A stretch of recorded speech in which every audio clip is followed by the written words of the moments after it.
Probably everyone knows that lung cancer is a very serious disease. What advice would you give to someone who wanted to avoid this particular problem? You're right, lung cancer is a very serious disease, and I think the best advice you could give is prevention, and that starts, the cornerstone of that would be smoking cessation. Most lung cancer is attributed to smoking and is seen in people who are heavy smokers or currently heavy smokers or ex-smokers. There's a component of lung cancer that's genetic, so sometimes you can have very young people. I've seen people in their 20s even who've had lung cancer, and certainly that's not from smoking for many years because they haven't even been around for many years. But usually lung cancer is seen in people in their 70s. That's the average age that I see, is about 74, 75 years old. And these are people who are either smoking now, or a lot of them with the social changes around smoking, they're all ex-smokers. And maybe they quit even 15 years ago, but they smoked for 30, 40 years. So the biggest thing I can say is to stop smoking if you're in fact smoking. And the next biggest thing, I think, is for people to be aware that they used to be ex-smokers, and the fact that the risk for getting lung cancer doesn't go away because you stopped smoking. So the deleterious effects of the smoke that have built up always stay with you, and there's a certain chance that you still may develop lung cancer. So to those patients, I would say when they see their regular doctor for their maybe annual physical, maybe every year or every other year, ask to get a chest x-ray, a nice chest x-ray that's done as an outpatient to possibly pick up any nodules that may be there. Given the seriousness of lung cancer, are there any specific situations where a patient can routinely expect to get an extremely good result? Lung cancer comes in different stages, and not all these lung cancers are created equal. There's different histologic types, but just to keep it simple, lung cancer comes in different stages, 1, 2, 3, 4, with 1 being the best kind.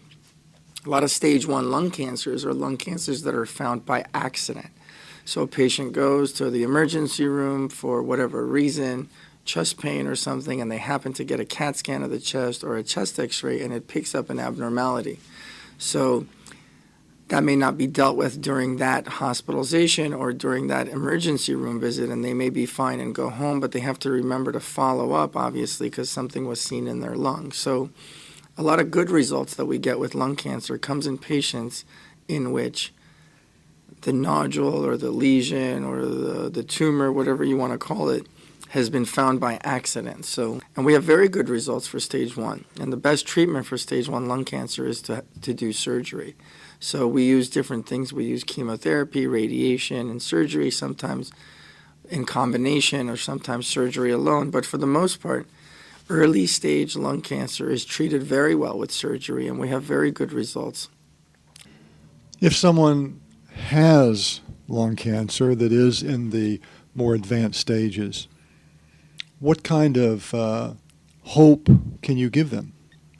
Well, there is some advanced stages of lung cancer can get chemotherapy and radiation, and the tumors can shrink. And then some of those patients, again, I'm generalizing, but a subset of those patients that maybe at first were not resectable, that they had, for example, stage 3 or what we call stage 3 at lung cancer, these patients can then go on to get radiation and chemotherapy. And then if the tumor shrinks or some of their lymph nodes become sterilized, then those patients will come back to us and then get surgery. So I think a lot of times people equate lung cancer with a death sentence, and I don't, one of the messages is that that is not necessarily true. There's a lot of treatments out there. There's medications. There are different chemotherapy agents. And, of course, there's research that's being done all the time. If someone is a candidate for surgery, but because of some other medical problem or their age, they're not able to pursue the most aggressive forms of surgery, are there any other treatments that might be offered to them with a similar outcome? Sure. For lung cancer surgery, for lung cancer treatment, if you're a surgical candidate, the operation is take out the lobe that the lung cancer is in. So on the right side, there's 3 lobes, and on the left side, there's 2 lobes. So we don't take out the entire lung on one side, but we take out like a half of it or about a third of it. The way these surgeries used to be done is that patients used to get a big incision, and their ribs used to be spread open and broken so the surgeons could get their hands inside. And in fact, most surgeons in most hospitals around the country, and for sure around the world, still do surgery that way. What we do routinely now, in fact, the vast majority of our surgeries are done with minimally invasive surgery. So instead of making a large incision and breaking the bones, we make small incisions and put in a video camera. So we're not necessarily looking down at the patient, but we're doing everything on a video camera. So the incisions are a lot smaller, the pain is a lot less, we don't break the ribs. So that has allowed some patients who were previously maybe too advanced of an age, who couldn't handle that bigger operation, to get this smaller operation. So when you smoke, not only does it give you lung cancer, but it also damages the rest of your lung. It damages the lung on the other side that the cancer is not. So a lot of these patients have concurrent emphysema, so they can't handle undergoing, so their lungs aren't too good to begin with, and then we're going to go in and take out half of one side. So some patients, we do testing on all of our patients before to see if they can tolerate having a lung resection. And if not, then that brings me back to your question, what can we offer them? So there are other treatments for these patients that are usually a little bit older, a little bit more frail, and who have really bad underlying lung disease in addition to the cancer. Some of the options, one of the options is called RFA, which is radio frequency ablation.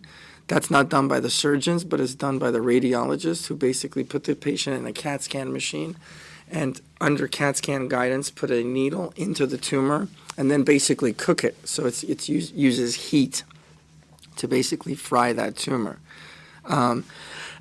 That's done under sedation with a little bit of local anesthesia, and the risks of it are a lot less than surgery. And of course, in that scenario, they're not removing lungs. So the patients who can't handle surgery can a lot of times handle, again, RFA or radio frequency ablation.